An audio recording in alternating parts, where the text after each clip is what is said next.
നമസ്കാരം. ഇൻഫോടെക്കിലേക്ക് സ്വാഗതം. സർക്കാർ പദ്ധതികൾക്ക് നിലവിലെ മുഖ്യമന്ത്രിമാരുടെ പേര് ഉപയോഗിക്കാൻ പാടില്ലെന്ന കോടതി ഉത്തരവ് റദ്ദാക്കി സുപ്രീം കോടതി. സർക്കാർ പദ്ധതികൾക്ക് നിലവിലെ മുഖ്യമന്ത്രിമാരുടെ പേര് ഉപയോഗിക്കാൻ പാടില്ല എന്ന് മദ്രാസ് ഹൈക്കോടതി ഉത്തരവ് റദ്ദാക്കിയിരിക്കുകയാണ്. Chief justice B R. ഗവായ്, ജസ്റ്റിസുമാരായ കെ. വിനോദ് ചന്ദ്രൻ, കെ.വി. അജരിയ എന്നിവരടങ്ങിയ ബെഞ്ച് ഹൈക്കോടതിയിൽ നിലനിൽക്കുന്ന റിട്ട് ഹർജി 10 ലക്ഷം രൂപ പിഴ ചുമത്തി തള്ളുകയായിരുന്നു.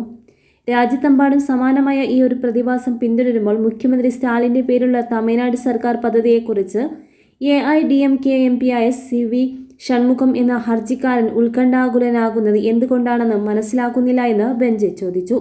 തമിഴ്നാട് സർക്കാരിന് വേണ്ടി ഇന്ന് ഹാജരായ മുതിർന്ന അഭിഭാഷകൻ അഭിഷേക് മനു സിംഗ്വി മുമ്പ് നിരവധി രാഷ്ട്രീയ നേതാക്കളുടെ പേരുകളും സർക്കാർ പദ്ധതികൾക്കായി ഉപയോഗിച്ചിട്ടുണ്ടെന്ന് വാദിച്ചു. മുൻ മുഖ്യമന്ത്രി ജയലളിതയെ സ്നേഹപൂർവ്വം വിളിക്കുന്ന അമ്മ എന്ന പദം ഉപയോഗിച്ച നിരവധി പദ്ധതികൾ മുമ്പ് ഉണ്ടായിരുന്നു, അദ്ദേഹം പറഞ്ഞു.